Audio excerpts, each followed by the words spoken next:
Hi friends, ഞാൻ ഇന്നിവിടെ തയ്യാറാക്കാൻ പോകുന്നത് ഒരു കൊഞ്ച് അച്ചാറാണ്. അതിനുവേണ്ടി ഞാൻ അവിടെ കുറച്ച് കൊഞ്ച് അരപ്പൊക്കെ പുരട്ടി മുളക് പൊടി, മഞ്ഞൾപ്പൊടി, കുരുമുളക് പൊടി, ഉപ്പ്, കുറച്ച് വിനാഗിരി ഒഴിച്ച് അരപ്പ് പുരട്ടി അതിന് ഒരു അരമണിക്കൂർ റെസ്റ്റ് ചെയ്യാൻ വെച്ചിട്ടുണ്ടായിരുന്നു. കുറച്ച് വെളുത്തുള്ളി, കുറച്ച് ഇഞ്ചി, കുറച്ച് കറിവേപ്പില, ഒരു പച്ചമുളക്, നല്ലെണ്ണ, വിനാഗിരി, കായപ്പൊടി, ഇത്രയാണ് ഇത് ഇന്നെടുക്കാൻ പോകുന്ന സാധനങ്ങൾ. ആദ്യമായിട്ട് നമുക്ക് കുറച്ച് നല്ലെണ്ണ ഒഴിച്ചു കൊടുക്കാം. എന്നിട്ട് ഇതിനെ ഒന്ന് ഫ്രൈ ചെയ്തെടുക്കാം. ഈ ചൂടായ എണ്ണയിലോട്ട് നമുക്ക് കൊഞ്ചിനെ ഫ്രൈ ചെയ്തെടുക്കാം.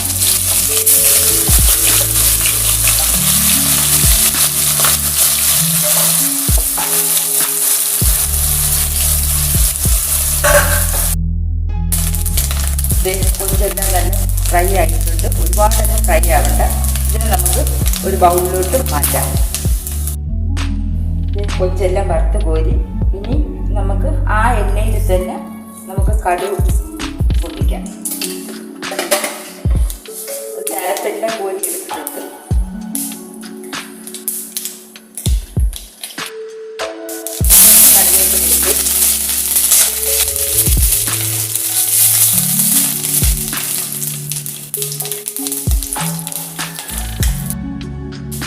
വെളുത്തുള്ളി ഇടാം. ആദ്യം അതിൻ്റെ ഒരു പച്ചമണം മാറുന്നത് വരെ ഒരു 5 മിനിറ്റ് ഇളക്കുക. വെളുത്തുള്ളി ഒന്ന് വാടി വന്ന് നമുക്ക് അതിലോട്ട് ഇഞ്ചി പച്ചമുളകും കൂടെ ഇട്ട് കൊടുക്കാം. അതിനൊന്ന് മൂക്കുന്നത് വരെ ഇളക്കുക.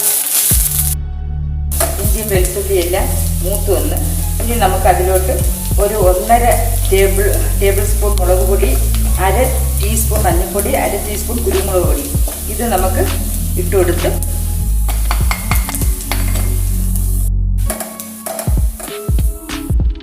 മുളക് പൊടിയെല്ലാം മൂത്ത് വന്നിട്ടുണ്ട്. ഇനി നമുക്ക് അതിലോട്ട് ഒരു 3/4 ഗ്ലാസ്, കുഞ്ഞ് ഗ്ലാസ്സിനാണ് 3/4 ഗ്ലാസ് വിനെഗിരി ഒഴിച്ചു കൊടുക്കുക.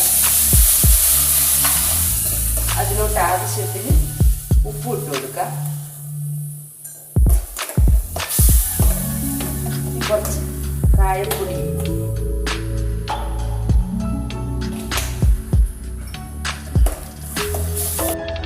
അരപ്പെല്ലാം റെഡിയായി കുറുകി വന്നിട്ടുണ്ട്. തീ ഒന്ന് കുറച്ച് വയ്ക്കുക. ഇത് നമ്മൾ വറുത്ത് കോരി വെച്ചിരിക്കുന്ന കൊഞ്ചിനെ ഇട്ട് കൊടുക്കുക. നല്ലോണം ഒന്ന് മിക്സാക്കിയതിന് ശേഷം അതിലോട്ട് നമ്മൾ കുറച്ച് കടുക് പൊടിച്ച് വെച്ചിട്ടുണ്ട്. അതിനെ വിതറി കൊടുക്കാം. നല്ലതുപോലെ ഒന്ന് മിക്സ് ചെയ്യുക. തീ ഓഫ് ചെയ്യുക. നമ്മുടെ കൊഞ്ചച്ചാറ് റെഡി ആയിട്ടുണ്ട്. അടിപൊളി കൊഞ്ചച്ചാറ്. ഇഷ്ടപ്പെട്ടാൽ എല്ലാവരും എന്നെ ഒന്ന് ലൈക്ക് ചെയ്ത്, ഷെയർ ചെയ്ത്, കമൻറ്റ് ചെയ്ത്, സബ്സ്ക്രൈബ് ചെയ്യണേ. എന്നെ ഒന്ന് ഫോളോയും ചെയ്യണേ.